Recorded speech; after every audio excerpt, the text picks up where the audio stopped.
podamos dar. Y es que cada uno de nosotros aquí, por supuesto, desde el día en que tuvimos la conciencia de seguir al Mesías, aquí, hemos buscado estudiar lo más posible a nuestro Mashiach, ¿no? Y es que todos, de una u otra forma, hemos tenido esta creencia en el Mesías de Israel, e inclusive el pueblo cristiano, el mundo cristiano, tiene esta creencia en el Mesías de Israel, y muchos con una fe muy sincera, por llamarlo así, con una fe sincera, están siguiendo al Mesías de Israel.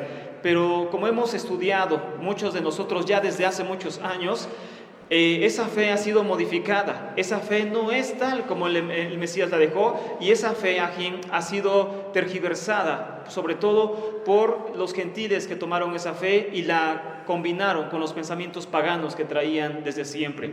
En este caso aquí vamos a hablar sobre la concepción y nacimiento de Yeshua HaMashiach. Pero alguien se va a preguntar, ¿qué hay que hablar sobre el nacimiento o concepción de Yeshua? Si ya todo está escrito, ya todo está aprendido, que Yeshua nació de una virgen, el Espíritu es quien concibió a Yeshua, Él nace en los días de las fiestas de otoño y se acabó, y de ahí todo es diferente. En apariencia no hay nada más que aprender aquí sobre Yeshua, pero en la realidad es que hay todo que aprender de Yeshua. ¿Por qué? Porque como les comenté hace un momento aquí, la fe fue modificada por el pueblo gentil que ha creído en Yeshua y ha sido llevado a un nivel, aunque sea no fuerte, a un nivel de paganismo, en el cual se lleva y se cree actualmente sobre Yeshua HaMashiach. Muchos hombres aquí y muchas mujeres a lo largo de la historia han intentado restaurar la fe en el Mesías. Y es que han salido infinidad de movimientos buscando restaurar realmente la fe en el Mesías. De hecho, así se anuncia o se promociona el movimiento de raíces hebreas, la restauración de todas las cosas, o la restauración de la fe cristiana, etcétera, etcétera, etcétera. El restaurar realmente una fe cristiana. Pero ¿qué es lo que ha hecho la mayoría hasta ahí entonces, aquí? La mayoría, porque no todos. ¿Qué ha hecho la mayoría? Tomar gentiles, gente de entre las naciones, y decirle, tú tienes que renunciar al cristianismo y tienes que venir al conocimiento del Mesías de Israel. Ahora ya no le llames Jesús, ahora llámale Yeshua, o en el peor de los casos, porque es una mala traducción, Yeshua, llámale Yeshua, cambia el nombre, está incorrecto, menciona el verdadero nombre del Mesías, vístete de tal forma. Algunos enseñan a circuncidar a los varones, guarda Shabbat, guarda las fiestas del Eterno, y bienvenido, ha restaurado la fe hebrea. Cuando nos damos cuenta que eso es un grave error, cuando nos hemos dado cuenta que eso no es restaurar en ninguna manera la fe hebrea, para nada, eso simplemente es como tener una casa, la cual se está cayendo aquí y está totalmente cuarteada y los muros están quebrantados, y alguien te dice, la forma en que tú puedes restaurar esa casa simplemente es aplicando pintura. Pinta tu casa que se está cayendo, ponle algo bonito, adórnala de una mejor forma, ponle un mueble nuevo y se acabó. Esa es tu casa restaurada. Pero la realidad es que no, tarde o temprano esa casa se va a caer, porque lo más importante que eran los cimientos no fueron restaurados, los muros siguen quebrantados, los pilares siguen partidos, y tarde o temprano esa casa se va a venir abajo. Eso es lo que ha pasado con el movimiento de raíces hebreas, no en su totalidad, porque hay muchos maestros, podemos mencionar aquí y muchos nombres de maestros que se han dedicado a enseñar realmente qué es la fe hebrea desde el punto de vista judío, pero el caso es que, y creyentes en Yeshua, pero el caso es que aquí la mayoría hace eso, enseña el cristianismo, o aquel que sale del cristianismo, a pintar su casa, a verla bonito, a llamarle hebreo, a poner términos hebreos a todo, pero nunca hacen una verdadera restauración. Todo eso mantiene los fundamentos, los cuales no vienen en ninguna manera de la verdadera fe hebrea. ¿Y a qué me refiero con esto aquí? A la concepción, nacimiento y esencia, por tanto, de Yeshua como Mesías. Es decir, aquí muchos movimientos han surgido hace tiempo en la Edad Media. Durante la Edad Media aquí surgió el protestantismo. Martín Lutero se separa de la Iglesia Católica y dice, ahora nosotros ya no vamos a creer en todas estas cosas que cree la Iglesia Católica, que ya no estamos bajo la autoridad del Papa, vamos a hacer esto y esto y esto y esto. Y ya no creemos en imágenes, sacamos las imágenes de las congregaciones, entre otras tantas cosas, para estar realmente más apegados a la Escritura. Esa es la reforma protestante. Pero a fin de cuentas, con todo eso, no tocan el núcleo principal del cristianismo, que es la concepción del Mesías. El cristianismo es cristianismo no porque no guarden Shabbat aquí, Un cristiano, como les he dicho, puede ser cristiano guardando Shabbat. Un cristiano puede ser cristiano circuncidándose. Eso lo hacen todos los días en la iglesia copta de África. Un cristiano es cristiano por todo eso, ajín. Es decir, el cristianismo no es simplemente decir Jesús a Yeshua o reunirse en domingo. El cristianismo es más que eso. El cristianismo tiene una fuente, un fundamento, que es el nacimiento y concepción del Mesías. Cualquiera que niegue los fundamentos de concepción que hasta hoy conocemos y nacimiento de Mesías, automáticamente se está deslindando de todo lo que se pueda conocer como cristianismo, amados. En este caso me refiero a que Yeshua, según el cristianismo, fue concebido por una virgen, por el Espíritu Santo tal cual, y nació de tal forma. Y para el cristianismo católico, María siempre es virgen. Antes, durante y después de tener a Yeshua, María es virgen. Eso es el cristianismo, amados. Y cualquiera que suponga todo eso, entonces está realmente golpeando el núcleo del cristianismo, y es aquí a lo que necesitamos enfocarnos este día. Realmente, según la Escritura, no según una persona X, ni yo, no interesa lo que yo piense, que tú no tomes, Ajín, tú no tomes ni te interese lo que yo piense, ni lo que yo crea, eso no interesa, eso no salva, ni te bendice. Lo que sí salva y lo que sí bendice es tomar el testimonio real de la Escritura, Ajín.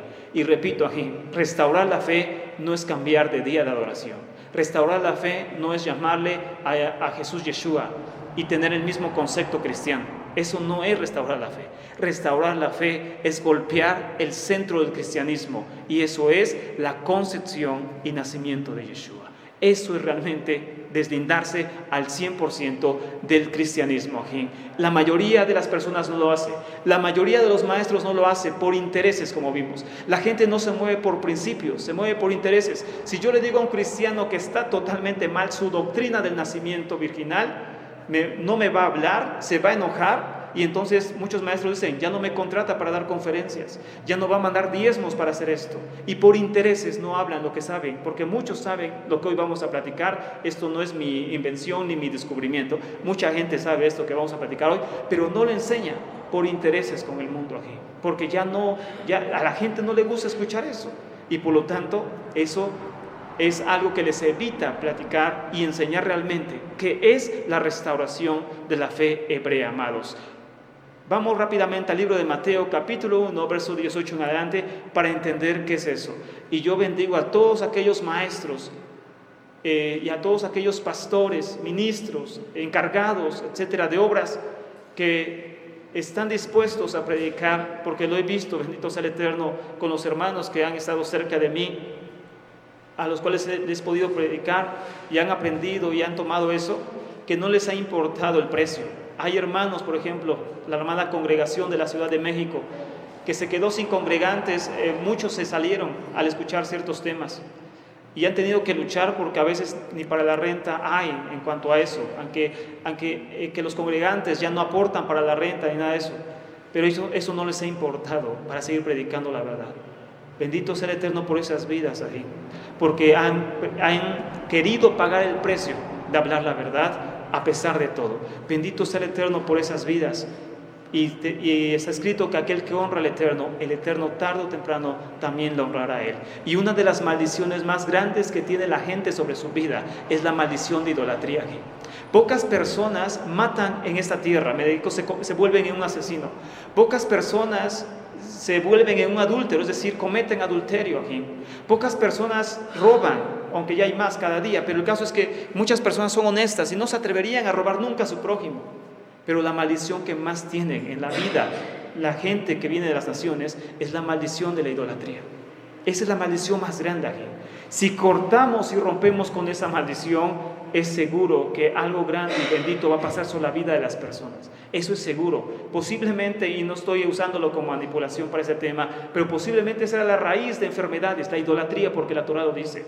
La idolatría es la raíz de enfermedades. La idolatría es la raíz de pobreza económica.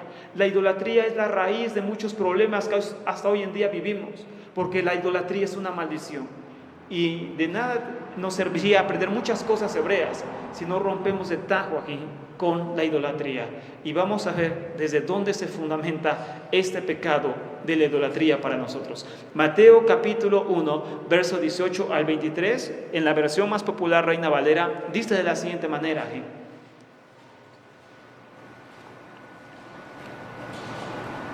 El nacimiento de Yeshua fue así. Estando desposada María, su madre, con José o José, antes de que se juntasen, se halló que había concebido del Espíritu Santo. Estoy leyendo tal cual.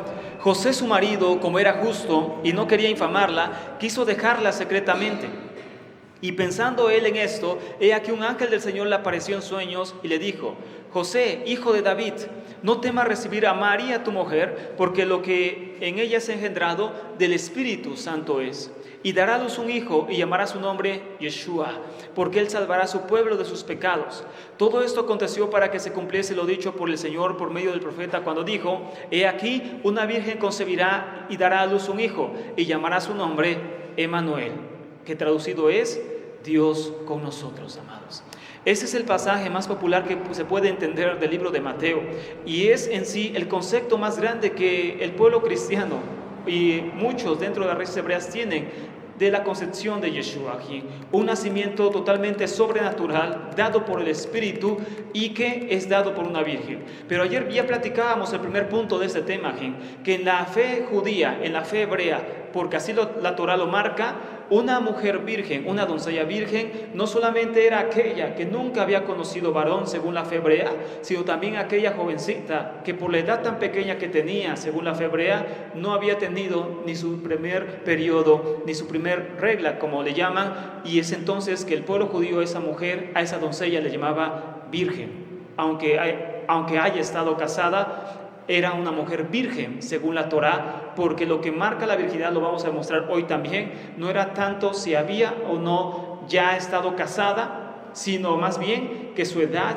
no era todavía propicia para concebir, es decir, una mujer que no había tenido aún su primer periodo, dentro del pueblo judío se conoce como una mujer virgen, aún estando casada. Ahora bien, la adoración a María es muy tardía.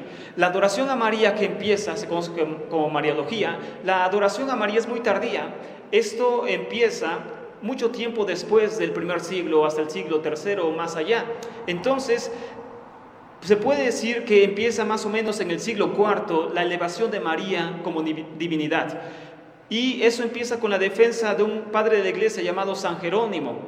A capa de espada, ese padre de la iglesia defendió la virginidad perpetua de María, y empieza a consolidarse hacia el siglo VI y VIII con los apócrifos marianos. Es decir, que esta idea de María siempre virgen no viene hasta el siglo IV por causa de Jerónimo, un llamado padre de la iglesia, y hasta el siglo VI al VIII es cuando ya se toma con más firmeza la llamada perpetua virginidad de María. Esto no existía en los primeros siglos ni en los primeros creyentes. Ahora bien, en otras palabras, las ideas de María siempre virgen, como otros tantos dogmas, no empieza en el primer siglo, sino mucho tiempo después. Es decir, que lo que para nosotros es un dogma incuestionable, lo que para nosotros es parte de la fe que no se puede cuestionar, es algo que parece tan común, en el primer siglo no era así, era totalmente diferente a como hoy se conoce. Los creyentes gentiles, lejos de la nación hebrea, comenzaron a elevar de una manera equivocada la imagen de Yeshua. Repito, los creyentes gentiles, lejos de la nación hebrea, comenzaron a elevar de una manera equivocada a Yeshua, comenzando con la historia de su nacimiento a través de una virgen sobrenaturalmente. Este pensamiento, ajín, que hoy en día tiene cualquier cristiano en el mundo, nunca lo tuvo algún cristiano del primer siglo. Que el cristianismo empieza en el primer siglo, pasando el primer siglo, el siglo segundo, etcétera, con Jerónimo y todos esos padres de la iglesia. El caso es que el cristiano hoy en día cree algo que ni tan siquiera creían los primeros cristianos del siglo II y III, sino empiezan a variar el concepto de María y el concepto de Yeshua mucho tiempo después.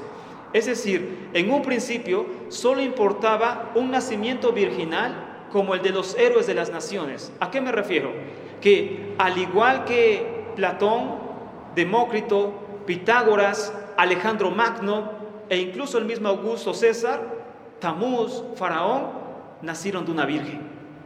Todos los héroes antiguos, elevados a deidad, como lo fue Faraón en Egipto mucho tiempo, Tamuz, por eso se celebra la Navidad, César Augusto, Alejandro Magno, Pitágoras, Demócrito, Platón y todos los hombres elevados a deidad siempre tuvieron una característica que los unía: su madre era una virgen que los concibió.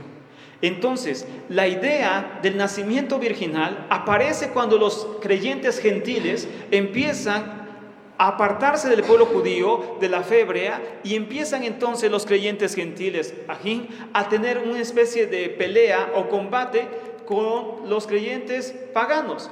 Todos los creyentes paganos tenían deidades en este mundo, es decir, creían en un Dios en esta tierra de una u otra forma, y todos sin excepción creían que ese hombre que había sido elevado a Dios había nacido de una virgen. Todos, absolutamente todos. Alejandro Magno, los emperadores, Faraón mismo en Egipto, todos habían sido concebidos sobrenaturalmente, por eso eran dioses en esta tierra, o hijos de los dioses, que después estudiaremos qué es o qué significa el término hijo de Dios, por qué se le dio a Yeshua ese término. El caso es que todos aquellos que habían sido elevados a un nivel muy alto, todos sin excepción tenían que haber sido concebidos por los dioses. Todos tenían que haber sido concebidos por una virgen a través de los dioses, porque de lo contrario no podían ser elevados a un nivel de deidad, a un nivel alto. Todos ellos experimentaron un nacimiento sobrenatural, y Yeshua, según los primeros creyentes gentiles, no podía ser la excepción. Yeshua no podía quedarse atrás en este plano, según los creyentes. Si Platón, si Alejandro Magno, si César Augusto había nacido a través de una virgen por medio de los dioses, Yeshua no podía quedarse atrás. Yeshua tenía que estar al mismo nivel que esos hombres que estaban siendo adorados en el Imperio Romano en los días de los primeros creyentes. Después del nacimiento entonces sobrenatural, ya no interesaba para ellos qué pasaría con Miriam, si había tenido hijos o no. Lo importante era demostrar que Yeshua había nacido de una virgen y por lo tanto era hijo también de los dioses. Ahora bien, esto es bien importante por lo siguiente, porque nosotros hemos estudiado también en muchos temas pasados, por eso nos fuimos por partes para llegar a este tema tan importante, que los llamados evangelios sinópticos, Marcos, Mateo, Lucas, Juan, los 4 evangelios sinópticos, aparecen mucho tiempo después del nacimiento y muerte de Yeshua. Los 4 evangelios sin excepción aparecen mucho tiempo después, según los expertos, del nacimiento y muerte de Yeshua. Es decir, Pablo muere aproximadamente en el año 64 de nuestra época, de nuestra era. Pablo muere en el año 64 según los estudiosos por persecución de Nerón. Pablo está muriendo en el año 64 y lógicamente para eso ya había escrito todas sus cartas. Bueno, el primer evangelio, el más temprano, aparece hasta el año 70 de nuestra época. Es decir, 6 años después de la muerte de Pablo. Es decir, Pablo nunca conoció lo que hoy conocemos como evangelios. Pablo nunca vio los evangelios, él no escribió los evangelios, él nunca se guió por los evangelios y él ni tan siquiera inspiró a los evangelios. Entonces los evangelios nacen mucho tiempo después de la muerte de Pablo, y esto es inclusive el más antiguo, que es el evangelio de Marcos, fechado en el año 70 de nuestra época, cuando aparece el evangelio más temprano, que es el evangelio de Marcos. En el año 80-90 aparece el evangelio de Mateo y Lucas, y hasta el año 100 aparece el evangelio de Juan. Mucho tiempo después de Pablo y sobre todo mucho tiempo después de Yeshua. El lector normal de la Biblia, el lector normal de la Escritura, cuando empieza a leer la Escritura, porque tristemente nadie se lo enseña, piensa que los evangelios fueron antes que Pablo. Piensa que Mateo inspiró a Pablo, o que Pablo aprendió de Mateo, Marcos, Lucas. Pero eso no es real aquí. Pablo nunca por lo menos vio lo que es el evangelio. Pablo muere y hasta 6 años después aparece el primer evangelio, el evangelio de Marcos. ¿Y qué es lo interesante del evangelio de Marcos? Tú mismo lo vas a comprobar hoy con Marcos sobre este tema. ¿Qué era lo importante para Marcos, inclusive ya saliendo en el año 70? ¿Qué es lo que Marcos se dedicó a enseñar? Vamos para allá al llamado Evangelio de Marcos, capítulo 1, verso 1. Vamos a ver qué es lo importante para Marcos, qué es el Evangelio más antiguo. ¿Qué le interesaba enseñar a Marcos? Le interesaba enseñar sobre el nacimiento y concepción del Mesías. Vamos a ver qué piensa Marcos, que es el evangelio más antiguo aquí. Sin lugar a dudas, ningún experto en la escritura, ningún experto en la Biblia, por llamarlo así, se atrevería a decir otra cosa. El libro llamado evangelio más antiguo es el evangelio de Marcos y está fechado hasta el año 70. Es decir, mucho tiempo después de las cartas de Pablo. Pablo ya había acabado de escribir sus cartas y apenas aparecen los evangelios. Marcos capítulo 1, verso 1 en adelante, dice lo siguiente aquí.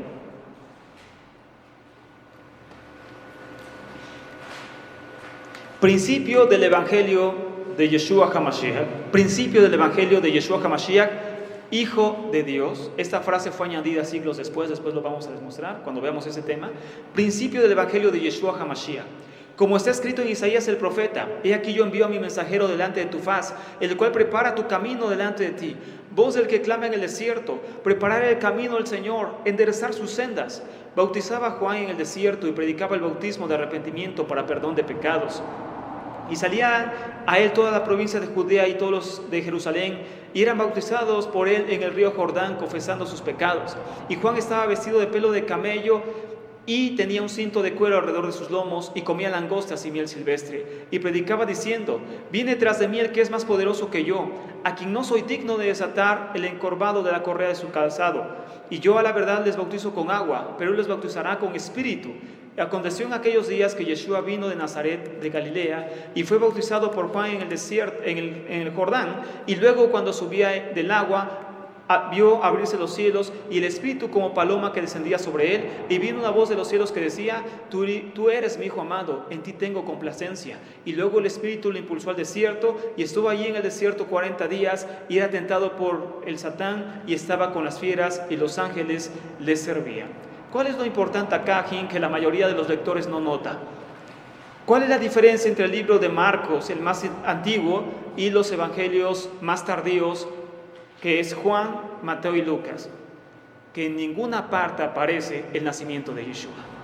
En ninguna parte de Marcos aparece la concepción y nacimiento de Yeshua, y es el evangelio más temprano. ¿Habrá alguna razón? Por supuesto que sí. ¿Será casualidad que a Marcos no le interesaba hablar sobre el nacimiento de Yeshua?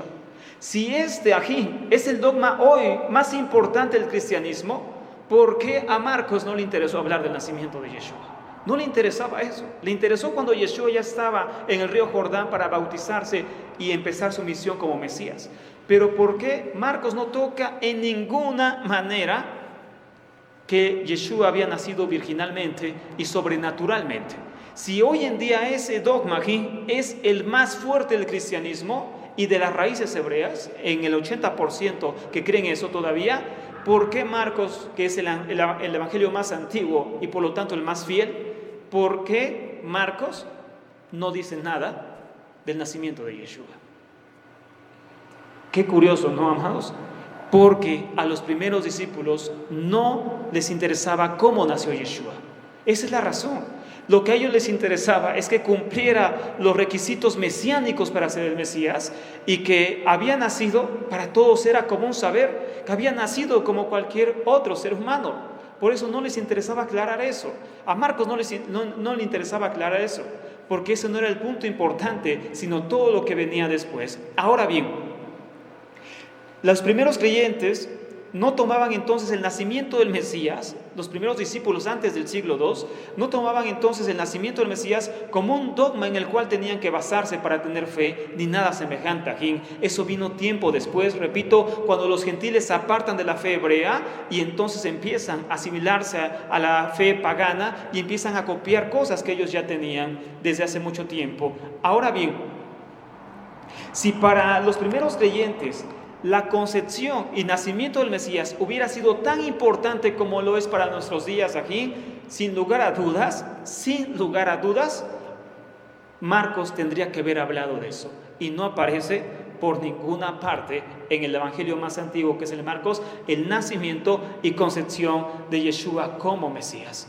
Ahora bien, aquí, como les he platicado también en otros temas, todo eso se llevó en un proceso, es decir, que esa idea de divinizar a Yeshua desde un tiempo se fue degradando o fue convirtiéndose a través de los años. Es decir, para el Evangelio de Marcos, que es el más antiguo, Yeshua toma su misión como Mesías y un estatus mayor desde el bautizo en el río Jordán.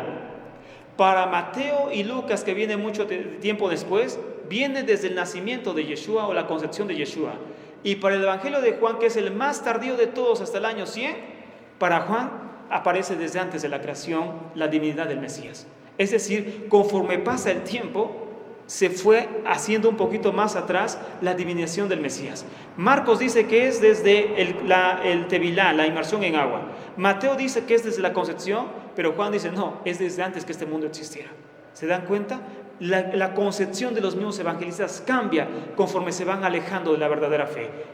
Marcos el más antiguo, Mateo el que ya es al año 90 y Juan que es al año 100, ya mucho tiempo después de la vida de Yeshua. Ahora bien, vemos entonces en el Evangelio de Marcos, que es el más antiguo, vemos entonces un rastro del pensamiento que predominaba en los primeros creyentes. Mas sin embargo, años más tarde entonces aquí surgen los dos capítulos de Mateo y Lucas, añadiendo entonces la concepción y nacimiento de Yeshua sobrenaturalmente aquí. Ahora bien, las enseñanzas dogmáticas, como vemos, fueron evolucionando a través de los años hasta llegar a lo que hoy conocemos como cristianismo, y su dogma más fuerte, la concepción y nacimiento de Yeshua. ¿Por qué para el cristianismo es tan importante hoy en día el nacimiento y la concepción del Mesías? ¿Por qué es tan importante? Porque si Yeshua nace de un padre humano, no es Dios, así de sencillo. El dogma más importante del cristianismo es que Yeshua es Dios. Y si Yeshua nace de un padre humano, Yeshua no es Dios, por lógica. ¿Por qué? Porque el cristianismo piensa que el pecado original está en el hombre, es por eso bautizan a los niños, porque dicen que el pecado original está en el hombre, y por lo tanto cuando un hombre tiene un hijo, el hijo se transmite automáticamente el pecado original, por eso bautizan a los niños. Es decir, que todo niño nace con pecado por causa del padre. Por eso, si Yeshua tiene un padre humano, es pecador y es invalidado para ser el salvador del mundo según el cristianismo. No puede existir un Mesías que nazca de un padre humano según el cristianismo, o queda descalificado como Mesías y queda descalificado como Dios, por supuesto, queda descalificado como el salvador del mundo. Pero la pregunta es, amados, ¿en dónde está eso en la Biblia? ¿En dónde está eso en la Biblia? En ninguna parte. En ninguna profecía existe que el Mesías tenía que ser Dios. Ya lo estudiamos, Isaías 9:6, que dice realmente en hebreo. Ya estudiamos las profecías y en ninguna parte dice que el Mesías tendría que ser Dios para salvar al mundo. En ninguna parte dice que tendría que nacer sobrenaturalmente ni cosas semejantes. Eso fue una invención del cristianismo muy tardío, ni tan siquiera del siglo I, sino esas ideas empiezan hasta el siglo III o el siglo IV de nuestra época, mucho tiempo después por lo menos de los primeros cristianos. Ahora bien, entonces, al creer que Mesías era un Dios, por ende, no puede María quedarse como una simple mujer. Entonces, por eso es elevada a Madre de Dios, es elevada a Inmaculada Concepción, es elevada a que María no probó muerte y todo eso. ¿Por qué? Porque si es Madre de Dios, no puede ser una simple mujer, también tuvo que ser elevada a divinidad por todas esas cosas. Ya después de la creencia del Mesías Dios, viene todo lo demás, viene la Inmaculada Concepción, María siempre virgen, María ascendió al cielo, viva, todo eso viene ya después, porque no se podía entonces dejar María como una simple mujer porque ya había tenido a Dios supuestamente en su vientre. Entonces, ahora bien, que una virgen concibiera según la fe hebrea, ayer ya vimos ese tema para entender realmente a qué se refiere el libro de Mateo, que una mujer virgen concibiera era un milagro. ¿A qué me refiero aquí?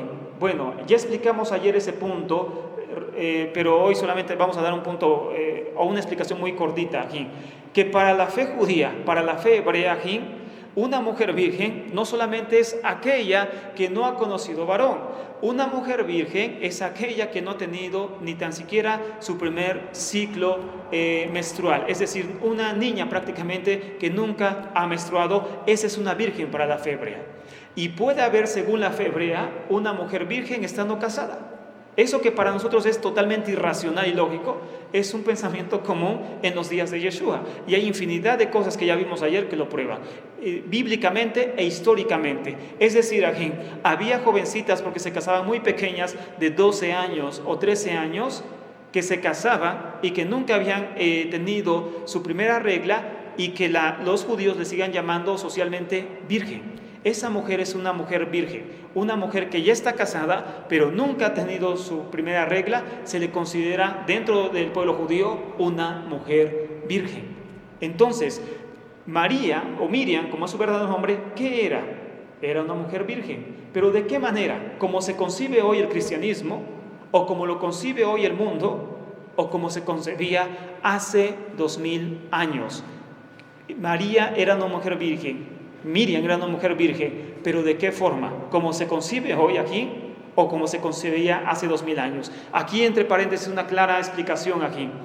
Si nosotros intentamos entender la Escritura que se dio hace 2000 años, con una mente de nuestros días, con una cultura de nuestros días, con un idioma de nuestros días, estamos aquí dirigiéndonos a una herejía y a un grave error. Nadie puede interpretar la Escritura de hace 2000 años con el pensamiento de hoy en día, con los conceptos de hoy en día, con el idioma de hoy en día, inclusive el hebreo es diferente, etcétera, etcétera. ¿Por qué? Porque se dirige claramente a un grave error. Una muchacha virgen para nuestros días es solamente culturalmente, yo creo que es en todos los países, simplemente una jovencita que nunca ha conocido varón es una virgen. Pero para el pueblo judío, hace 2000 años, una virgen es aquella que no ha menstruado. ¿Cómo lo sabemos? Ya lo demostré ayer con citas bíblicas aquí, no es mi pensamiento, con citas lo demostramos. Y vamos solamente a ver un ejemplo, este tema ya lo vimos ayer, pero solamente para que no piensen, si alguien no lo ha visto, que estoy inventando cosas. Joel capítulo 1, verso 8. Joel capítulo 1, verso 8. ¿Dónde dice que una mujer casada sigue llamándose virgen? Joel capítulo 8. Joel capítulo 1, 8, para que veamos que esto aquí no es invento mío, o estamos sacando libros raros, no, amados, ¿qué necesidad hay de eso si la Escritura lo dice todo entendiéndola correctamente? Joel capítulo 1, verso 8, el profeta Joel.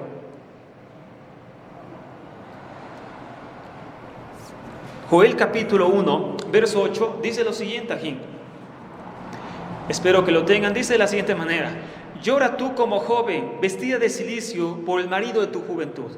Llora tú como joven, ¿qué? Vestida de cilicio, por el marido de tu juventud. Bueno, cuando leemos en español joven no hay problema, porque decimos, bueno, puede ser una muchacha joven que se casó, perdió a su esposo y se acabó. Es una mujer joven. Pero ¿qué crees, amado? En hebreo aparece la palabra betulá, que significa virgen.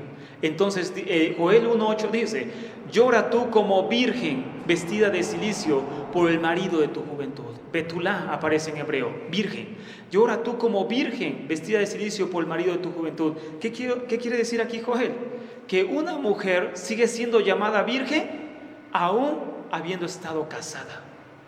¿Cómo es eso para nuestros conceptos? Repito, para nuestra cultura y para nuestros conceptos eso es una locura. No puede haber virgen casada, pero para la fe hebrea, para la cultura judía, sí, porque una mujer virgen es una mujer que no menstrua. Esa es una mujer virgen. Inclusive ella estando casada, si no ha tenido su primera menstruación, es una mujer virgen. Y repito, ayer lo demostré con citas históricas y con citas bíblicas como la que estamos viendo. Entonces, inclusive los comentaristas judíos a Sara le dicen que concibió en un estado de virginidad. Sara concibió en un estado de virginidad. ¿Por qué? Porque Sara era de una edad muy grande y Sara ya, esto no es morbosidad ni cosas como esas, ya les dije, amados, Sara ya no menstruaba porque era una mujer anciana. Y entonces Sara no podía tener más bebés. Según la Torá, no son mis inventos ni nada, está ahí en Génesis. Sara no podía concebir porque era muy grande de edad y ya no menstruaba. Sara no podía concebir según la Torá. El milagro es que Sara concibe en ese estado. Y los sabios judíos le dicen, Sara concibió en estado de virginidad. ¿Por qué? Porque una virgen para el pueblo judío es alguien que no menstrua, amados. Esa es una virgen para el pueblo judío, es decir, una persona muy joven. Ahora bien, al hijo que tuvo Sara se le considera, según el pueblo judío, hijo de Dios. Porque una mujer, ya sea en estos casos, una mujer virgen, es decir, una mujer que no menstrua, una mujer estéril y una mujer anciana que ya no menstrua también, es un milagro que conciba.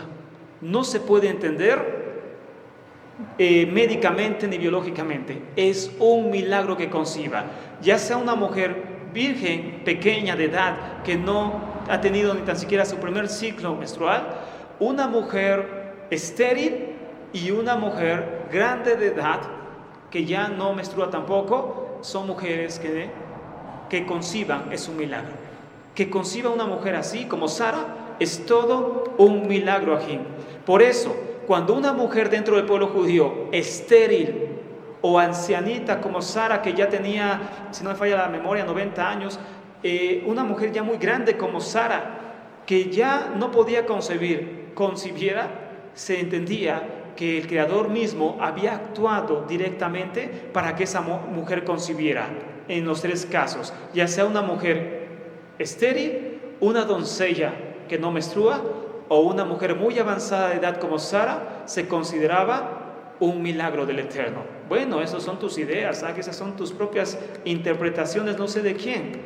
En serio, amados. Entonces vamos a ver si esto es mi idea o está en la Escritura y nunca lo hemos visto por causa de nuestros dogmas. Vamos rápidamente al libro de Génesis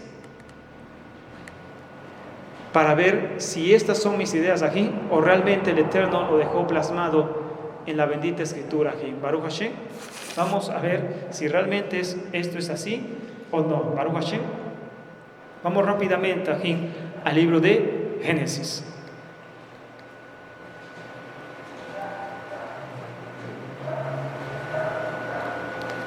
Vamos a ver la historia de Sara, amados. Génesis, Baruch Hashem.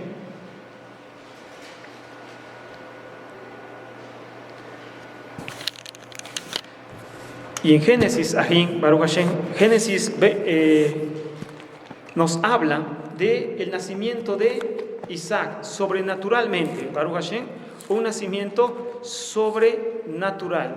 Pero vamos a ver a qué se refiere este nacimiento, amados, porque nosotros leemos tan fácil y entonces pues decimos, bueno, sí, pasó esto en la Escritura, pasó esto ahí con Sara, pero bueno, todo es normal. No, para la fe hebrea no es normal aquí. Esto, por supuesto, se entiende como un nacimiento sobrenatural aquí. Es decir, que Sara, así tal cual, fue visitada por el Eterno para que ella pudiera concebir, amados. Amén. Y por lo tanto, esta es una clara enseñanza de que la mujer virgen, la mujer ya grande de edad y la mujer estéril concebían solamente sobrenaturalmente, amados. Baruch Hashem. Y vamos rápidamente aquí al libro entonces de Génesis para que veamos entonces la historia de Sara, amados. Amén. Y también les voy a dar otra cita, amados, que es bien importante, que se me estaba pasando. Una cita bien importante, amados.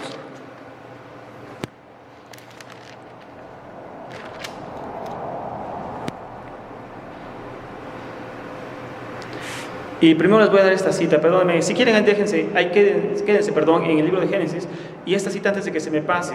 Primera de Samuel capítulo 2, verso 21, anótenla, amados. Primera de Samuel capítulo 2, verso 21, primera carta de Samuel capítulo 2, verso 21, amados, para que veamos aquí cómo, según la Escritura, no son mis ideas, según la Escritura, amados, según la Escritura, Cuando una mujer joven, cuando una mujer estéril y cuando una mujer como Sara en una edad muy grande concebía, ¿qué pasaba? Se entendía como un milagro, como un hijo del Eterno. Y vamos a ver este pasaje. Primera de Samuel capítulo 2 verso 21 dice de la siguiente manera aquí: y visitó el Eterno a Ana, y visitó el Eterno a Ana, y ella concibió y dio a luz 3 hijos y 2 hijas, y el joven Samuel crecía delante del Eterno. Visitó el Eterno a Ana, y Ana concibió. ¿Qué vamos a entender al leer este pasaje aquí? ¿Qué podremos entender? Que Ana concibió por obra del Espíritu, que Ana concibió como Miriam, madre de Yeshua, como cree el cristianismo, que Ana concibió de una forma sobrenatural. ¿Eso debemos entender? ¿O qué dice el pasaje? Ana era estéril y Ana concibió por un milagro del Eterno, y eso en la fe hebrea se entiende como el Eterno visitó a la mujer, como un milagro, como algo sobrenatural. Y al niño que era concebido de esta manera se le decía que era hijo de Dios, hijo de Elohim, porque concibió de una forma milagrosa, amados. Repito, 3 mujeres dentro de la Torá se consideran un milagro cuando concibe. La mujer pequeña que aún no menstrua es la mujer virgen, la mujer estéril y la mujer grande de edad, la mujer anciana que ya no menstrua. Es un milagro que conciba, y entonces se dice que el Eterno ha visitado a esa mujer sobrenaturalmente y por eso concibe. Pero lógicamente no se entiende que esa mujer haya concebido de la nada, es decir, que de repente estaba en su casa, el Eterno la visita y concibe. No, amados.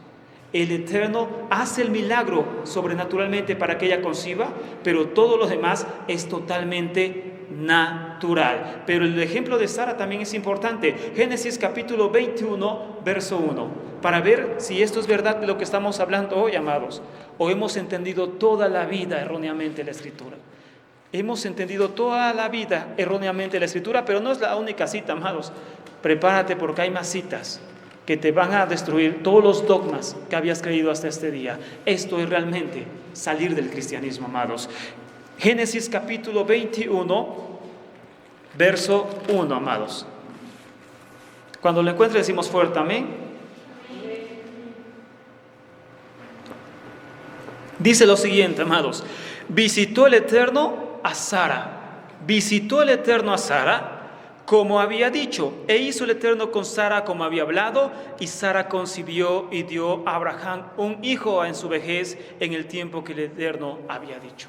Visitó el Eterno a Sara y Sara concibió. Sara era no estéril, pero Sara estaba en una edad en la cual, según la Escritura, como todos sabemos, cualquiera que ha leído el Génesis, Sara no podía concebir, era muy grande. Sara, tal cual, repito, no es ocasión de morbo ni nada, Sara ya no menstruaba. Sara era una mujer grande de edad, una ancianita.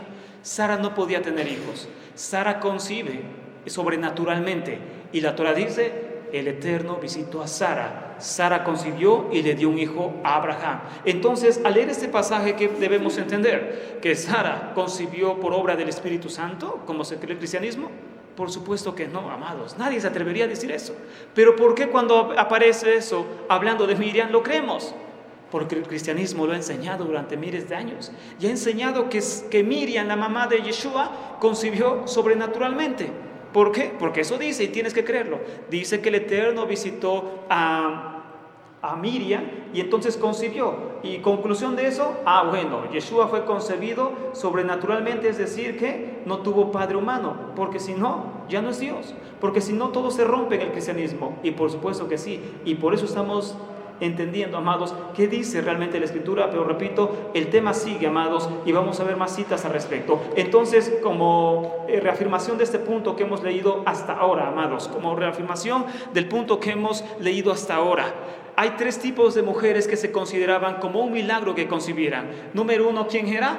La mujer virgen, es decir, que no tenía su ciclo menstrual aún, era muy pequeña de edad.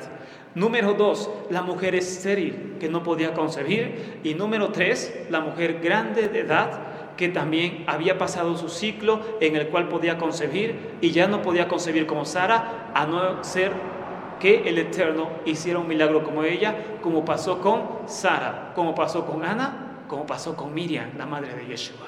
Amén. Ahora bien, sin un padre humano, es decir, si no hay padre humano, no tendría ningún sentido las genealogías de Mateo, amados. Si Yeshua no tiene un padre humano, es decir, todo es sobrenatural como ha enseñado el cristianismo hasta ahora, no tiene ningún sentido de ser las genealogías, amados. Las genealogías que vemos en Mateo y las genealogías que vemos en Lucas no tienen razón de ser si no hay un padre humano.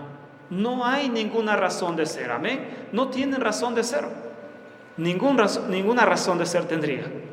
Un Cohen, un levita, es hijo de Aarón, amados.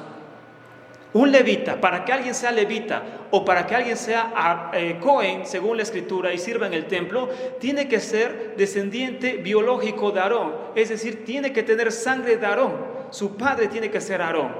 Para que alguien sea rey de Israel, tiene que tener sangre del rey David, amados. Para que alguien sea Cohen en Israel, no puede ser cualquiera, tiene que tener sangre levita, sangre de Aarón, según la Torah. Para que alguien sea linaje de David, o más bien rey de Israel, tiene que ser hijo de David, amados, según de sangre y carne. Entonces, ¿quién dice esto? El mismo libro de Lucas, los mismos evangelios, amados. Pero ¿por qué no los entendemos? Porque hemos pensado algo totalmente diferente a la verdadera fe hebrea. Desde hoy en día, amados, vas a ver totalmente diferente la bendita escritura. Y los mismos evangelios, si estamos tocando el mismo evangelio que todos tienen, Reina Valera en español, ni estamos tocando griego, ni hebreo, ni nada. Basta leer correctamente la Biblia para entender qué está diciendo de Yeshua, amados. Y entonces vamos rápidamente a Lucas capítulo 1, verso 26. Lucas capítulo 1, verso 26 en adelante, para ver sobre el nacimiento de Yeshua, amados. Vamos a ver Lucas capítulo 1, verso 26. En la versión más popular de todas. No estamos manipulando nada, ni estamos sacando versiones raras, ni libros raros. No tiene sentido hacer eso. Lucas capítulo 1, verso 26, amados. Por eso cuando hablo de la Mishnah y todo eso tengo mucho cuidado, porque la gente puede pensar que de ahí se están sacando cosas y no es verdad. Esos son libros históricos, no tienen nada que ver con esto. Ahora bien, Lucas capítulo 1, verso 26 en adelante, lo tenemos, amados. Es importante que todos veamos las citas en esta tarde, para que todo lo que tú has aprendido de cristianismo se desborone, así como ellos lo construyeron, se ha desbaratado, amados, se ha desboronado. Esto, repito, amados, aunque suene fuerte, es realmente restaurar tu fe. Todo lo demás es adicional, es añadidura. La vestimenta, la circuncisión, el guardar Shabbat, guardar las fiestas, eso es adicional. Esto es realmente el núcleo de la fe judía. Lucas capítulo 1, verso 26 en adelante, amados, dice lo siguiente. Al sexto mes, el ángel Gabriel fue enviado por Elohim a una ciudad de Galilea llamada Nazaret. ¿Dónde nació Yeshua? ¿En Belén o en Nazaret? Nazaret. A una virgen desposada con un varón que se llamaba José, de la casa de David. Y el nombre de la virgen, ¿quién es una virgen? Betulá, Alma, era María. El nombre de esa jovencita, que aún ni tan siquiera tenía ese ciclo normal de las mujeres, era Miriam, era María. Y entrando el ángel en donde ella estaba, dijo: salve muy favorecida, el Señor es contigo, bendita tú entre las mujeres. Mas ella, cuando le vio, se turbó por sus palabras y pensaba que la salutación sería ¿qué salutación sería esta? Entonces el ángel le dijo: Miriam, María, no temas, porque has hallado gracia delante de Elohim. Y ahora concebirás en tu vientre y darás a luz un hijo y llamarás su nombre Yeshua. Este será grande y será llamado Hijo del Altísimo, y el Señor Dios le dará el trono de David su padre, y reinará sobre la casa de Jacob para siempre, y su reino no tendrá fin. Verso 32. Este será grande y será llamado Hijo del Altísimo, y el Señor Elohim, el Señor Dios, le dará el trono de David, ¿qué? Su padre. ¿Cómo le puede decir David padre si no tiene ningún linaje de él? Porque fue concebido sobrenaturalmente. Es hijo de Dios literalmente, según el cristianismo. ¿Cómo puede tener Yeshua un padre? ¿Cómo David puede ser su padre? No tiene ningún sentido, porque Yeshua, según el cristianismo, no viene de David. Él viene sobrenaturalmente. Las genealogías sobran porque el Mesías fue concebido sobrenaturalmente, por obra del Espíritu. No hubo ningún contacto humano porque entonces se invalida supuestamente la divinidad del Mesías. Entonces, ¿cómo el Mesías puede tener a David como padre según Lucas?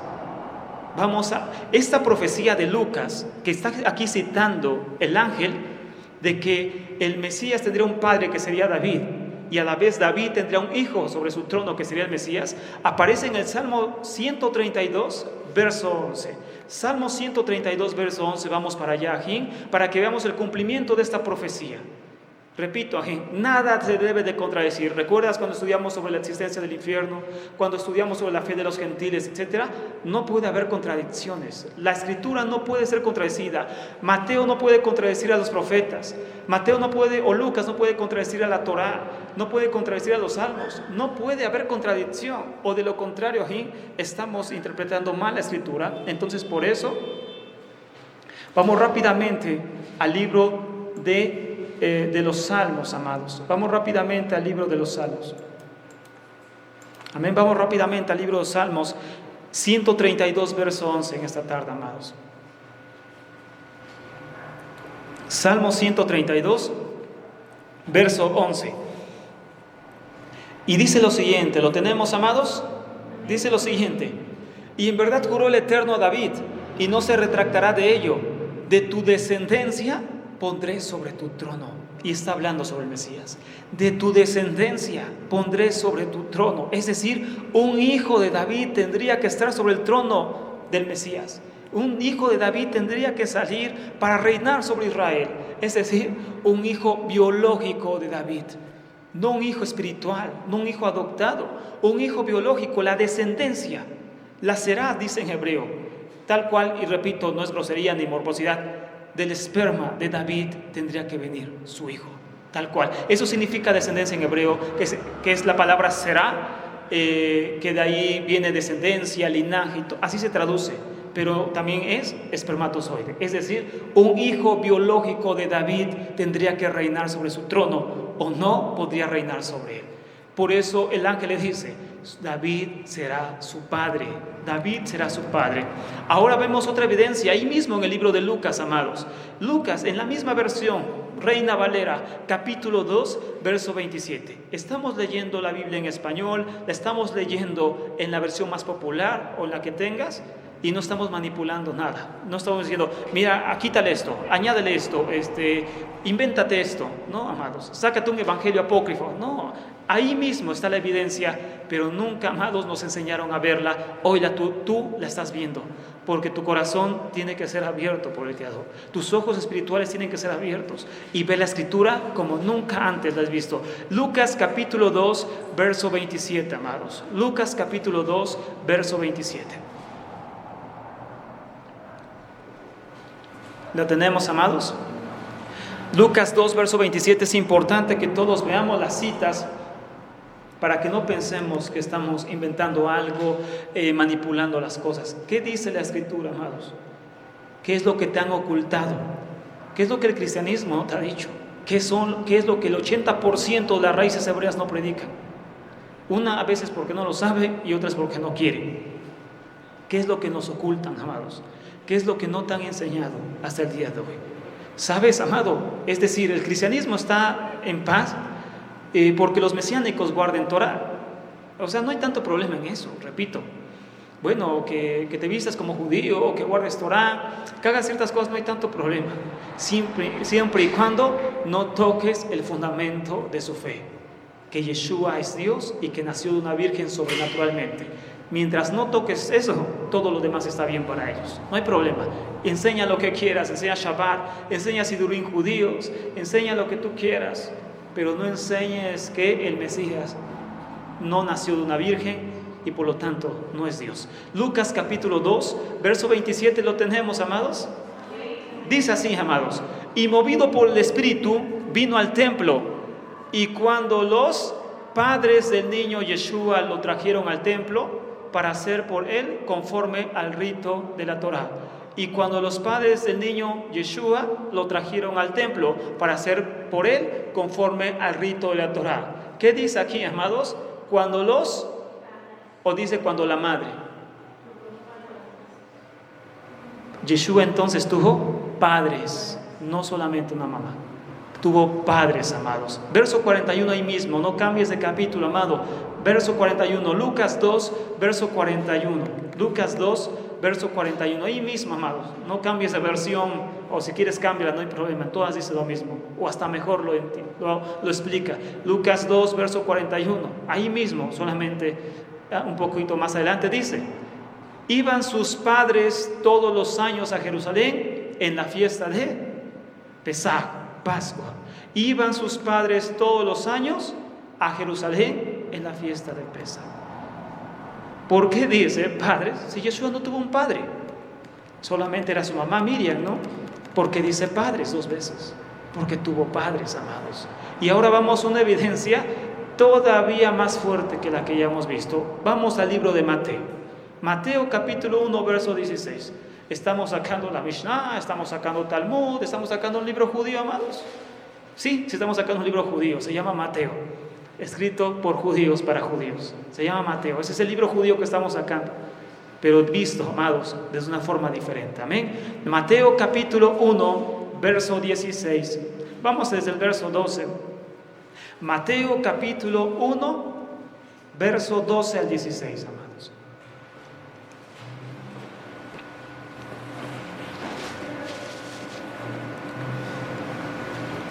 Mateo capítulo 1, verso 12 al 16, amados. Amén. Aquí está todo. Mateo capítulo 1, verso 12 al 16, dice lo siguiente, ¿lo tenemos, amados? Dice de la siguiente manera, Mateo 1, verso 12 al 16, dice aquí: después de la deportación a Babilonia, Jeconías engendró a Salatiel, y Salatiel a Zorobabel. Zorobabel engendró a Abiud a Eliakim, y Eliakim a Azor. Azor engendró a Sadoc, Sadoc a Ekim, y Ekim a Eliud. Eliud engendró a Eleazar a Matán, y Matán a Jacob. Y Jacob engendró a José, marido de María, de la cual nació Yeshua, llamado el Mesías. ¿Por qué nunca lo habíamos visto? Si ahí estuvo siempre. ¿Quién engendró a Yeshua? El Espíritu Santo de José. Ahí está en tu Biblia, amados. No en mi Biblia, no en una Biblia judía modificada, en tu Biblia en español, en la versión más popular.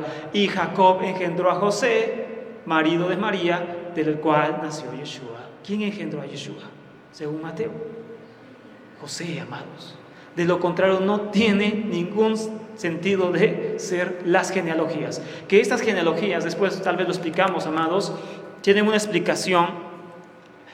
Según Mateo hay 42 nombres desde Abraham hasta el Mesías, 14 desde Abraham hasta David, 14 desde David hasta la deportación de Babilonia y 14 desde la deportación de Babilonia hasta el Mesías. 42 genealogías, 42 nombres. Esto no es así tal cual bíblicamente. Si uno cuenta las genealogías desde Abraham hasta Yeshua, no hay 42, hay mucho más. ¿Por qué Mateo puso 42 o puso 14, 14, 14? Porque en hebreo 14 tiene la equivalencia a David. David en hebreo equivale a 14. Las palabras hebreas equivalen a números y números equivalen a palabras. David suma el 14. Lo que está diciendo Mateo es: Yeshua es hijo de David, su padre es David. Y aquí está la evidencia. Las genealogías no están completas, son simplemente una enseñanza en otro nivel de interpretación. Hay más genealogías desde Abraham hasta Yeshua, hay más de 42, hay muchas más. Pero Mateo no pone todos los nombres, pone simplemente una enseñanza de que Yeshua era hijo de David y por lo tanto el Mesías de Israel. ¿Lo leíste, amados? José fue engendrado por el padre, que es Jacob. Jacob engendró a José y José fue marido de Miriam, del cual nació Yeshua, llamado el Mesías. Amén. Otra evidencia, amados. Evangelio de Juan, capítulo 1, verso 45, amados. Esa es la única parte donde a Joseph se dice que es papá de Yeshua. No, amados, de ninguna manera. Vamos, todavía hay más citas. Juan capítulo 1, verso 45, amados.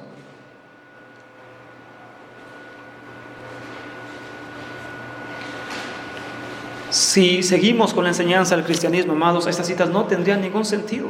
Juan capítulo 1, verso 45. Hoy tú tienes esa luz, amados, por gracia, por compasión, no porque lo merezcamos. No hicimos nada para merecer esta luz, o hicimos algo hoy.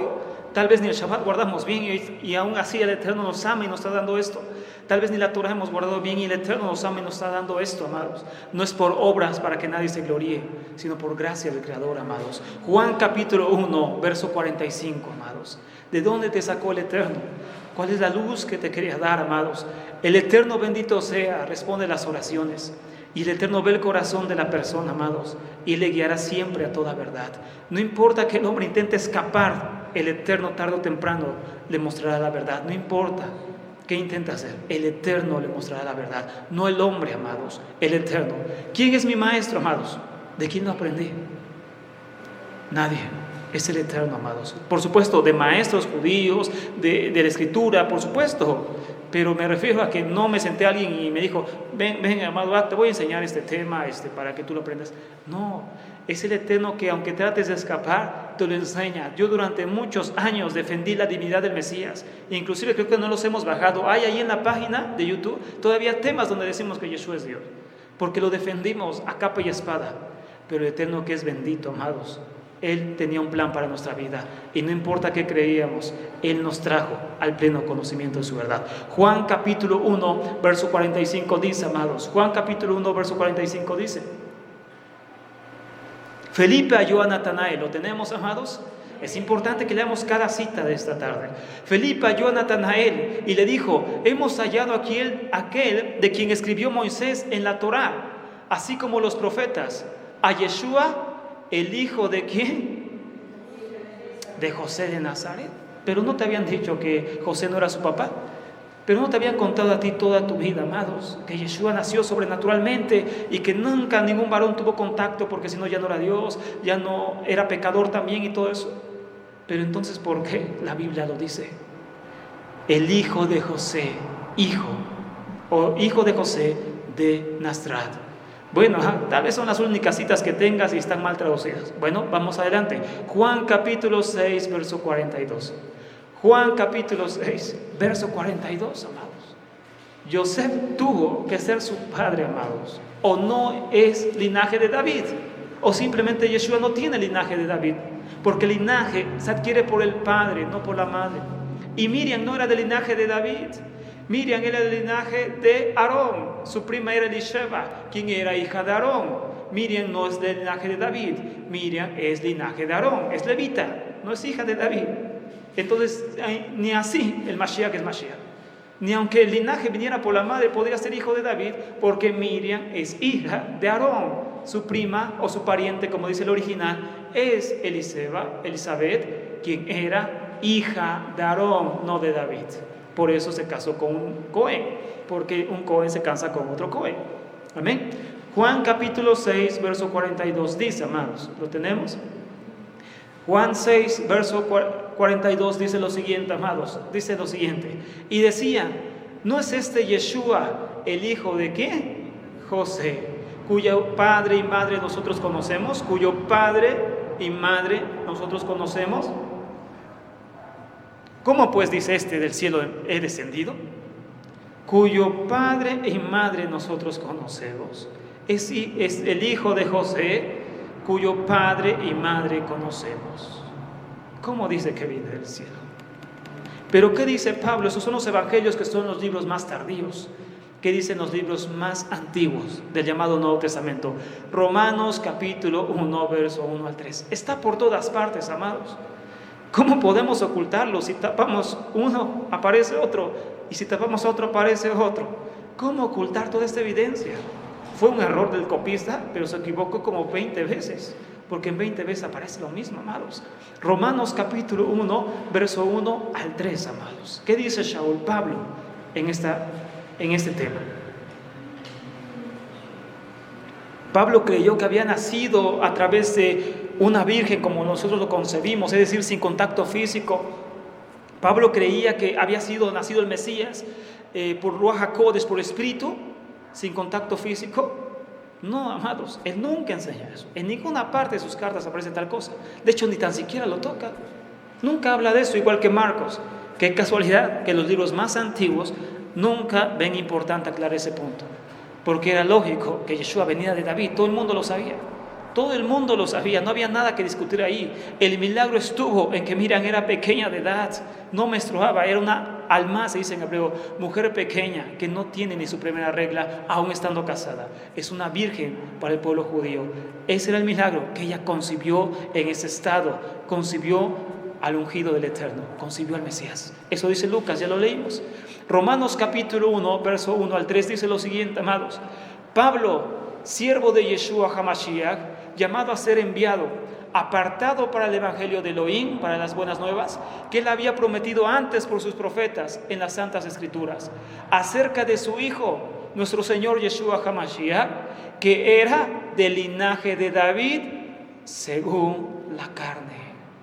Que era del linaje de David según la carne, es decir, que era hijo de David de forma biológica. Eso es lo que dice o significa según la carne, es decir, de forma biológica, que tuvo un padre humano, en pocas palabras, que a la vez era descendiente de David. En otra versión, pueden buscar esta misma cita o las citas que les he dado aquí en varias versiones para que se entienda un poquito mejor. Reina Valera no tiene un lenguaje actual. Hay versiones con mejores lenguajes que es más fácil entenderlo. Y en otra versión con un lenguaje actual dice en el verso 3 de Romanos, acerca de su Hijo, que fue hecho de la simiente de David según la carne, es decir, del esperma de David. Así dice, amados, versión, lenguaje actual, si no me falla la memoria. Pero búsquenlo en varias versiones, no me creas a mí, amados. Por favor, te pido un gran favor, no me creas a mí. Te puedo llevar a un error, te puedo llevar a un grave error. No me creas a mí, amado, investígalo, comprueba, ve las versiones. Y checa este mismo pasaje en varias versiones. Yo te he dicho, hay versiones gratis en internet, ni tan siquiera tienes que comprarlas. Revísalas. Y dice, acerca de su Hijo, que fue hecho de la simiente de David según la carne. Repito, simiente en hebreo es será, que significa esperma, sangre, linaje, hijo, según la carne. Que fue hecho de linaje, es sangre de David, es hijo de David según la carne, dice Pablo. Entonces, amados, ¿a quién le vamos a creer? ¿A Pablo, a los evangelios o al pastor cristiano que te lo enseñó sin ofenderlo ignorantemente? ¿A quién le vamos a creer eso, amados? ¿A quién le vamos a creer eso? Ahora bien, podemos demostrar a toda luz que este pensamiento viene del pueblo judío. Podemos demostrar a toda luz, a todas evidencias, amados, tomando cualquier libro que tú me digas, de la Tanakh o no bíblico, de la tradición judía. Podemos demostrar a toda luz que este pensamiento viene del pueblo judío, pero nunca podemos demostrar que la enseñanza de un Mesías divino, nacido sobrenaturalmente, viene del pueblo judío. Eso es lo que sí nunca podemos demostrar, sino más bien podemos demostrar que esta enseñanza de un Mesías divino, nacido por una virgen sobrenaturalmente, viene del paganismo a todas luces. Eso sí lo podemos demostrar. A toda luz, en cualquier libro de historia, puedes demostrar que el Mesías y ese nacimiento que le narra viene del paganismo. Así creen que nació César Augusto, así creen que nació Platón, así creen que nació el faraón, así creen que nació Tamuz, así creen que nació cualquier pagano del mundo, amados, que después se divinizó. Así creen que nació, así tal cual. Una virgen concibe por parte de los dioses, nace y es Dios en esta tierra. El nacimiento de Dios, el Hijo de Dios. Eso se puede demostrar, pero tomando cualquier libro de primaria, amados. Eso lo puedes demostrar tomando cualquier diccionario de tu hijito que va a la primaria. Checa eso y lo vas a ver que ahí está. Eso es paganismo del más puro, amados. Eso es paganismo del más puro. Todo copiado de la Iglesia Católica Romana, amados. Ahora bien, pero ¿por qué el ángel entonces, amados, insiste en que María fue concebida sobrenaturalmente? Ya lo vimos, amados, porque lo vimos en Génesis 21, 1 de Samuel capítulo 2, cuando una mujer en un estado de esterilidad, virgen que nunca ha menstruado, o anciana como Sara, que ya había pasado su edad de concebir, concebía, se entendía como un milagro, amados, pero eso no quiere decir que el Eterno mismo había engendrado ese niño. Eso lo dice en Génesis 21 con Sara. ¿Significa que el Eterno mismo engendró a Isaac? No, amados. ¿Significa que el Eterno mismo engendró a Samuel cuando concibió a Ana? Por supuesto que no, amados. Y como esto hay muchas citas, hoy no pude traer todas porque el tiempo, amados, apremia. Pero puedes buscarlo. De hecho, te pido que lo investigues, amados. Deja, amados, abandona la mentira que te han enseñado durante muchos. Investiga, estudia. La mayoría de la gente que es engañada con cualquier cuento, perdóname la expresión, es gente que no se pone a leer su Biblia en su casa. Es gente que no está orando, gente que no está ayunando, gente que no está preocupada por su salvación, que está de llena estudiando la Escritura, sino gente que va, esto dijo el fulanito de tal, bueno, lo creo ya. Está bien, que así sea. Te dijeron cualquier cosa, bueno, así está. Y eso, amados, lleva totalmente a la perdición de la persona. Ahora bien, amados, esta enseñanza de que Yeshua es hombre, después elevado por el Padre, después de la resurrección a los cielos, a la diestra del Padre, nunca siendo semejante al Padre, no solamente lo traen los evangelios, sino las cartas escritas posteriormente. Primera carta de Juan, capítulo 4, verso 3. Primera carta de Juan, capítulo 4, verso 3, amados.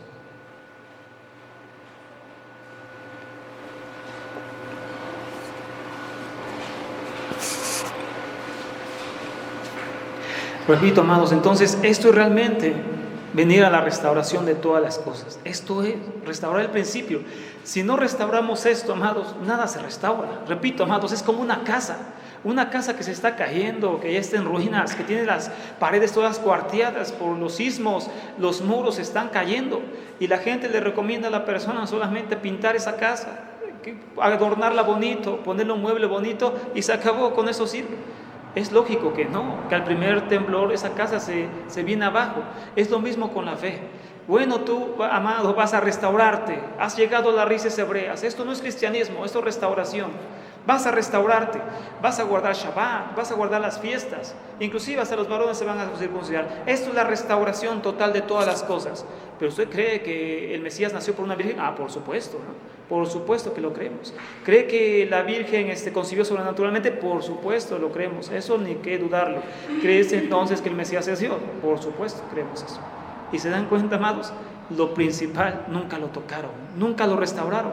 Lo demás no sirvió de nada, tal cual.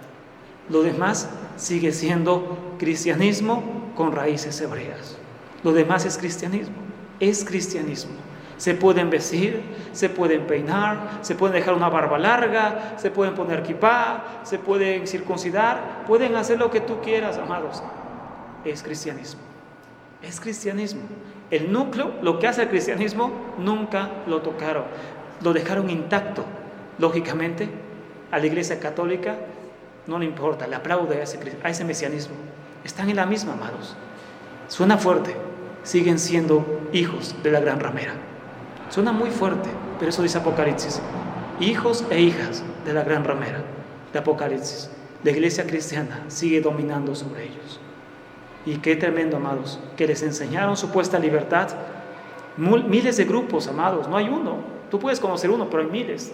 El 80% de las raíces hebreas no creen en lo que hemos platicado hoy. Lo hayan conocido o no, no lo creen. El 80%, tú ve todos los videos que hay en Facebook, todos los videos que hay en YouTube, todos los maestros que pasan ahí predicando, y vas a ver que enseñan las mismas herejías de la Iglesia Católica. Lo mismo. La diferencia es que le anuncian hebreo, la diferencia es que le cambian el nombre al Mesías, la diferencia es que se visten con talit. Esa es la diferencia. Fuera de eso, amados, es el mismo núcleo cristiano, amados. Es el judío cristianismo, por llamarlo así. Es cristianismo, amados, del más puro. No han modificado nada, no han modificado su creencia. Siguen siendo cristianos, siguen siendo, amados, parte del cristianismo. Aunque los nieguen, aunque ellos mismos ofendan al cristianismo, están en la misma, amados. No han salido de ahí. No han salido de las tinieblas, y eso es lo grave. No han salido de las tinieblas, amados. Y eso es lo más grave, que siguen engañados por la Iglesia Católica sin darse cuenta, amados. Siguen adorando. Y así se llama un video, al Dios pagano. Siguen en la misma, amados. Eso es lo más terrible para esas vidas, que nunca salieron realmente del paganismo. Primera de Juan, capítulo 4, verso 3, amados.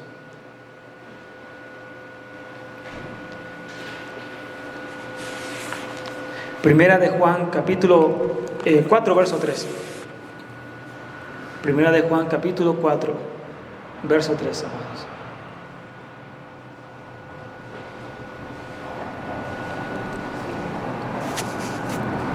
Eso de las raíces hebreas, amados, o mesianismo también llamado, es como lo que hizo Martín Lutero.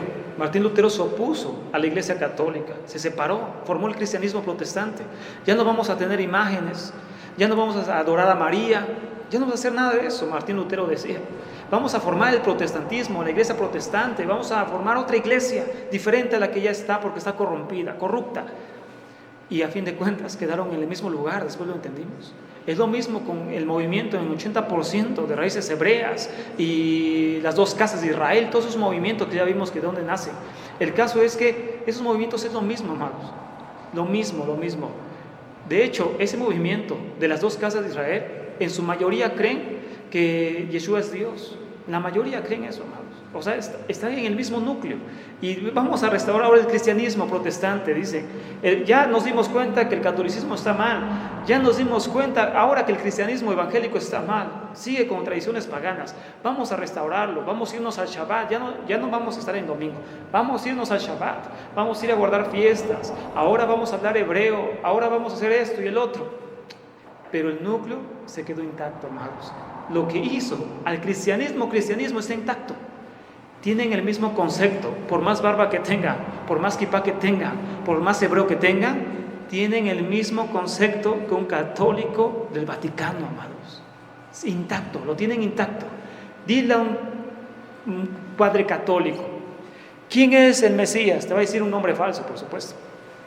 ¿Cómo nació? La Virgen María fue visitada por el Espíritu Santo y sobrenaturalmente el Mesías vino a este mundo. El Mesías desde entonces, por eso, es Dios de Dios, Padre del Padre.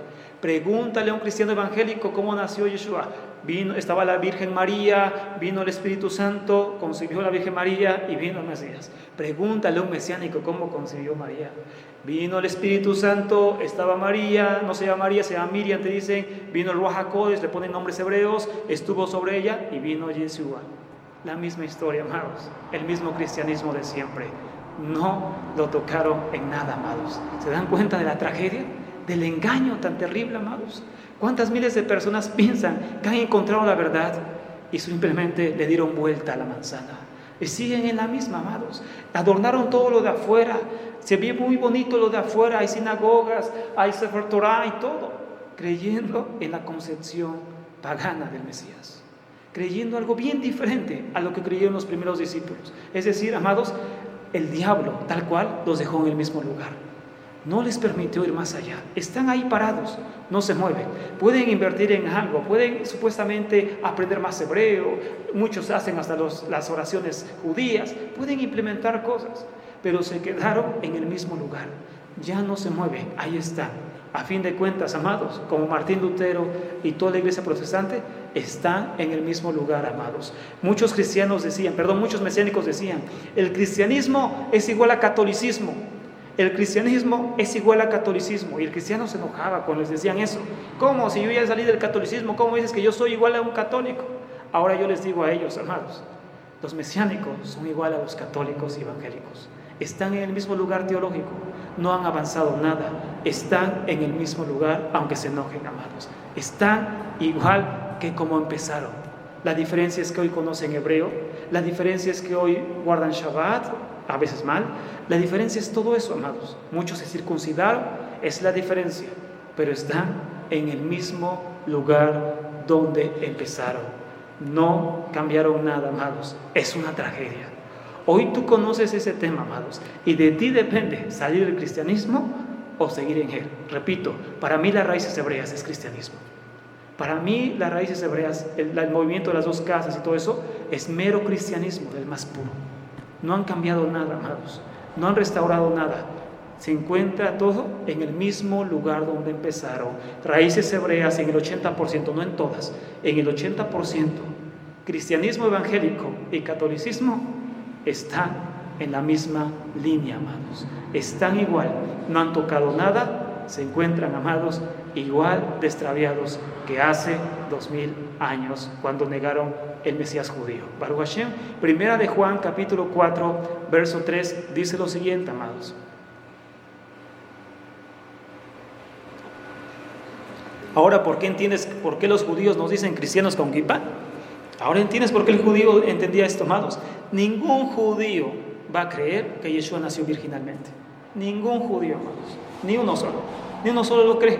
Ni uno solo lo va a creer. Entonces ahora entiendes, perdón que redunde en esto, pero es bien importante, amados. Ahora entiendes por qué el mesiánico se ponía una kippah, un talit, salía a las calles a decirle al judío: mira, yo soy judío como tú, mira, ya me he visto como tú, guardo Shabbat como tú, mira, yo también ya soy judío. Y ellos decían: no, eres un cristiano con kippah. ¿Por qué, amados? Por esto. Ellos sabían su raíz. Pero cuando vas con un judío y le dices: yo no creo que Yeshua haya nacido así, yo creo que es linaje de David, según la carne y sangre es linaje de David, yo no creo que sea un Dios, yo creo que es un Mesías, un guerrero divino, como dice Isaías 9:6, guerrero divino, que la Biblia Valera lo tradujo como Dios poderoso. Su traducción correcta es guerrero divino, es un jefe militar, es un guerrero divino. Amados, ahí cambió la cosa. Ahí sí ellos dicen: bueno, esto ya me suena a Mesías, esto ya me suena a Mesías judío y no Mesías cristiano. Mientras tanto, no, amados, ningún judío va a pisar un templo cristiano, ningún judío va a pisar una sinagoga mesiánica, porque para ellos es idolatría. Idolatría, amados. Amén. Entonces, amados, de ti depende salir de eso o estar toda tu vida, como hizo el cristianismo, ahora el mesianismo, en el mismo lugar, sin que nunca conozca realmente la luz que el Eterno te quiso dar.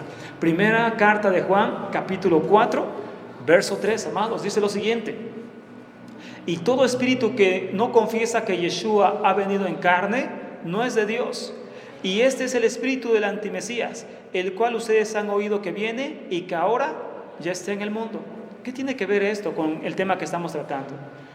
Aquí no se entiende bien. Escuchen lo que dice, amados, otra versión también en español.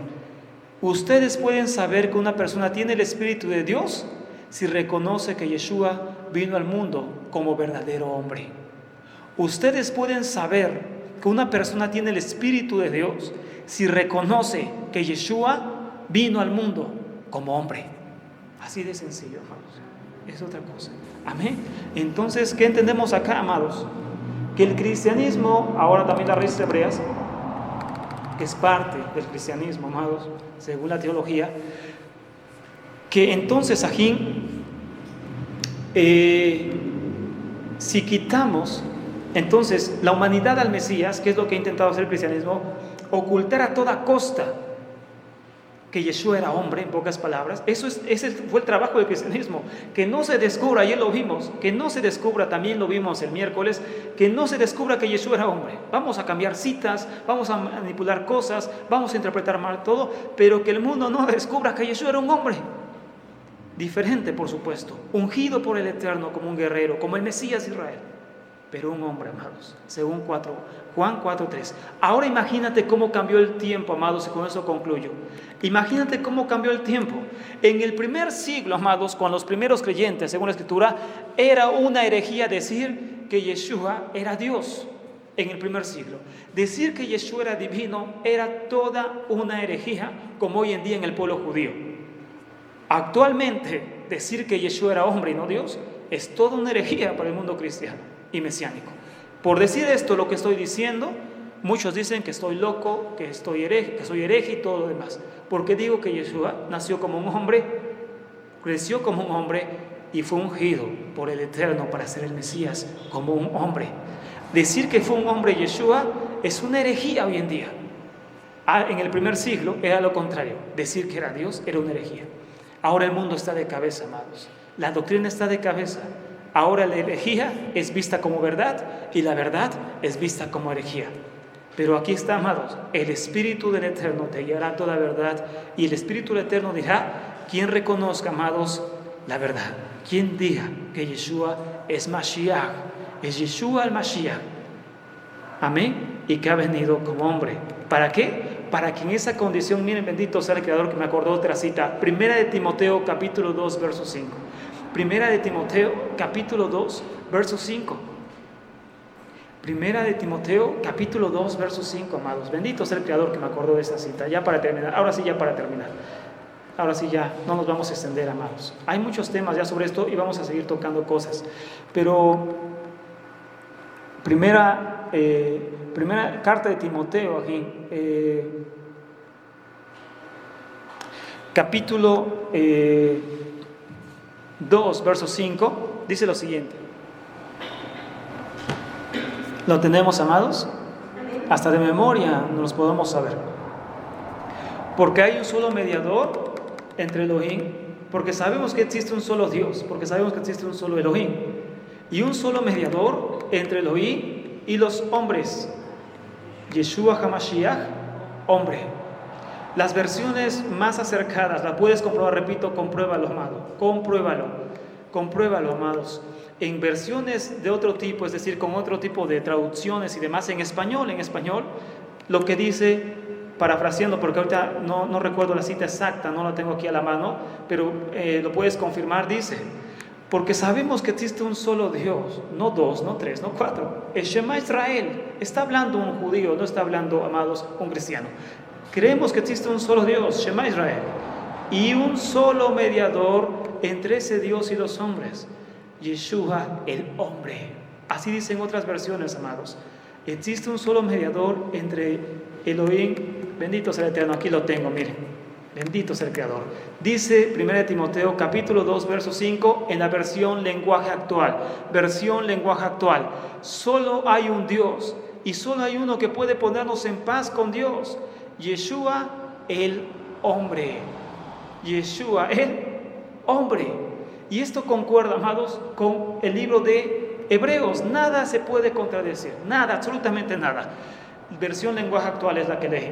Entonces, dice el libro de Hebreos que Yeshua puede interceder por nosotros en Hebreos capítulo 4, verso 18 y capítulo 5, verso 1 en adelante. Yeshua es el que puede interceder por nosotros por una sencilla razón, dice: porque fue tentado en todo, pero sin pecado. Es decir, lo que está diciendo Timoteo es: Yeshua es tu intercesor entre el Dios único y los hombres. ¿Por qué? Porque Él fue hombre, pero a diferencia de uno, se mantuvo sin pecado.